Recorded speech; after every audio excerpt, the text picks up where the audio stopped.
Cowboys training camp, live from Oxnard, California. Powered by AA Best Bail Bonds, Southern Recipe Small Batch Pork Rinds, Texas Cheer Liquor, and 94.1 San Antonio Sports Star.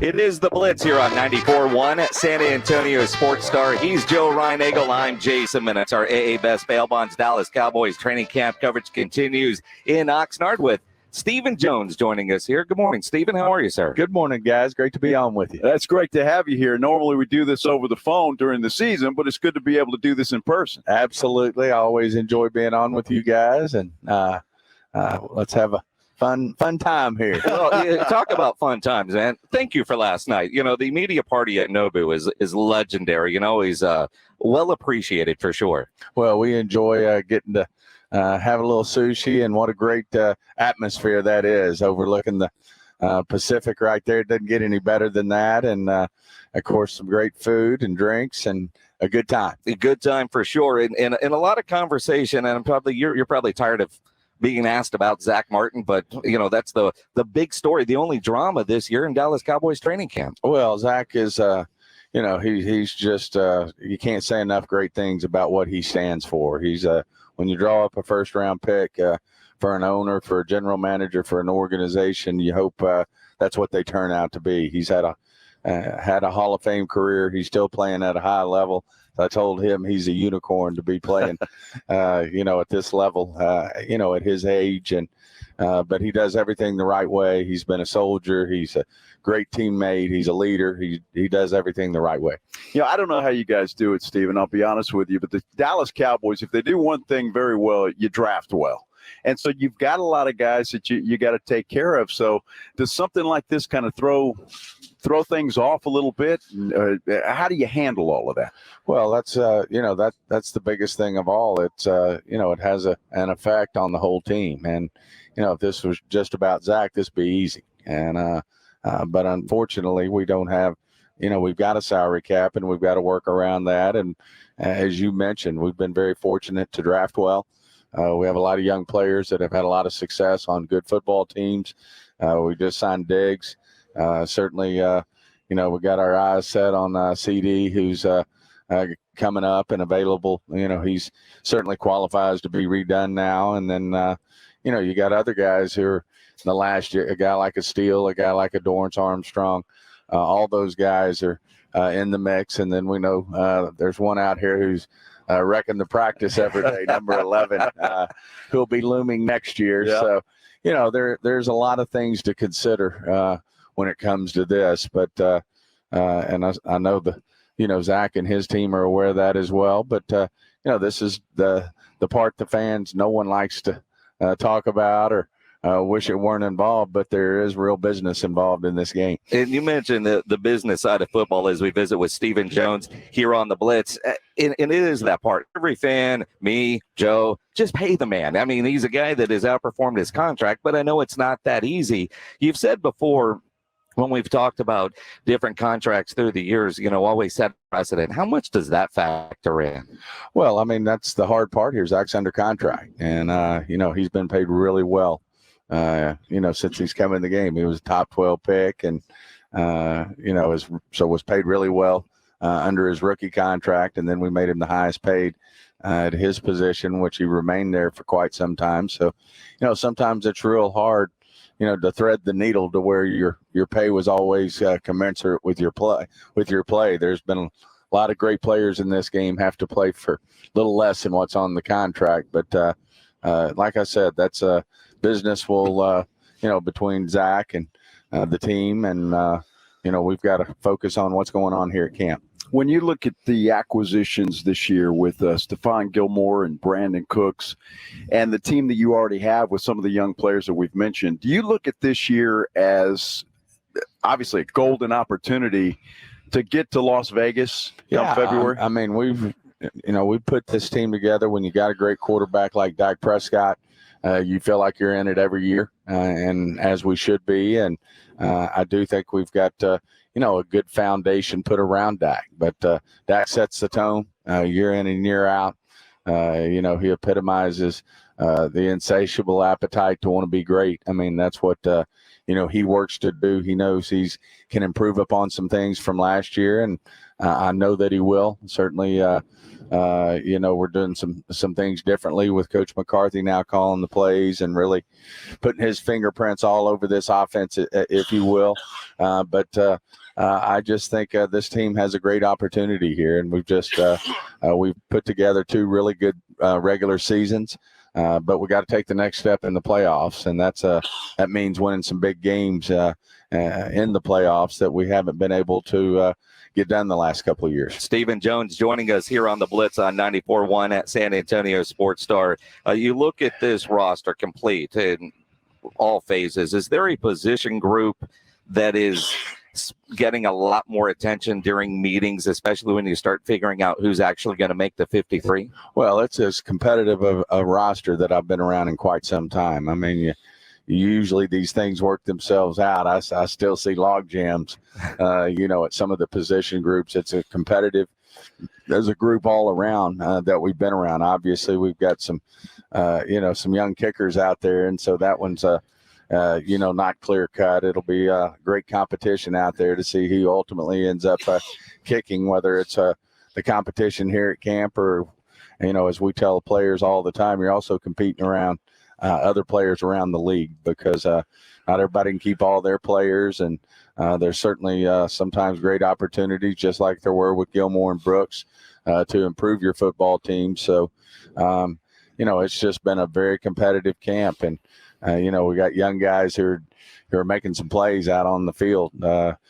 Brooks, the receiver, is going to push that group. That's an obvious group with the first 3, but then that 4th, 5th, 6th spot. And then you got, a guy like Turpin holding down one of the spots because of his dynamic return ability. But, that's going on, whether it's the defensive line, the linebackers, Overshown, our UT linebacker that we picked in the 3rd round, is having a great camp. So in general, it's just very competitive, and that's how you become great is the competition there. Everybody's got to be on top of their game, and it's good stuff. And you talk about some of the position groups, and I look at say a Rico Dowdle. You've kept him around for a couple of years, even though he's dealt with some injuries. I look at kind of that short yardage back type situation.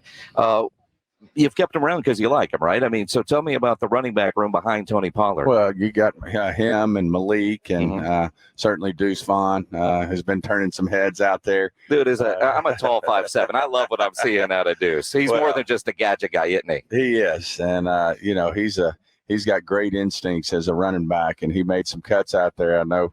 Or certainly defensively, we're not taking him to the ground, but I think they were calling him down maybe when in a real game they might not would have gotten him down right there. So, he's another one that's going to push, on this roster to make things difficult. But we do.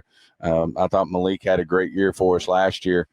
He came in and, took Rico's spot when he got hurt, and then he wouldn't let it go. So Malik's having a great camp, and then, of course, TP speaks for itself. I mean, he's going to get more touches, and I think just more production because he's a dynamic player. I think Mike's got some great thoughts on how to get him the ball in space, too, where he's, where he can really use that juice. But, I think we underestimate TP, how good a short yardage runner he was, too. I mean, he hits it up in there, got great instincts and feel for the, where the creases are, and I think he's going to be a great number 1 back for us. Yeah, when you look at Tony Pollard, Stephen, blocking. Zeke was so good at blocking in the backfield. Is Tony underrated in that position? I think he is. I think he gets the job done there, and certainly can do that well for us. And now Zeke was rare at it. I give hats off to Zeke. I mean,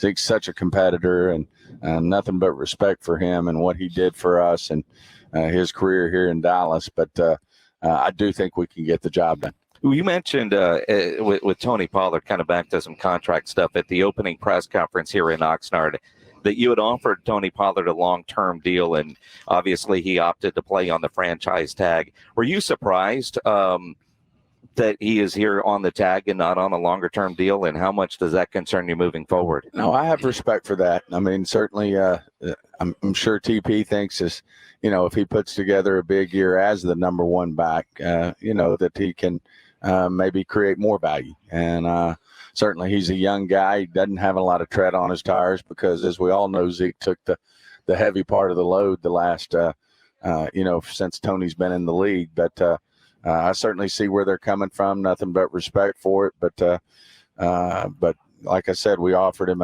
a deal, and he feels like he can improve upon that. Stephen, Jerry said that Zeke is still a possibility. Is he a possibility here? Absolutely. Anybody who's a free agent, that can improve our football team if the business is right, then there can always be an opportunity here. I mean, no one can think more of Zeke Elliott than the Cowboys organization, and Mike and Jerry and Will and myself just have nothing but respect for him. Stephen Jones joining us here on the Blitz. Before we let you go, Stephen, I want to ask you a question more about the business side of running a franchise. Talks in San Antonio with Wemby, now a member of the San Antonio Spurs, about a downtown arena with an entertainment district. You travel around, you see that all over the country. You guys have done that in Frisco. Talk about why that is so important from a team aspect to have the entertainment district around the stadium or arena. Well, from just the team, you got to make sure they can get done what they need to get done, which is be prepared to win a championship. The entertainment district, in our minds, more for the fans. I think the players do enjoy it. A lot of our guys live, work, and play right there. They've got homes either right around the Star, and actually some of them actually live in 12, the high-rise that we're partners with, number 12, Roger Staubach, the number 12.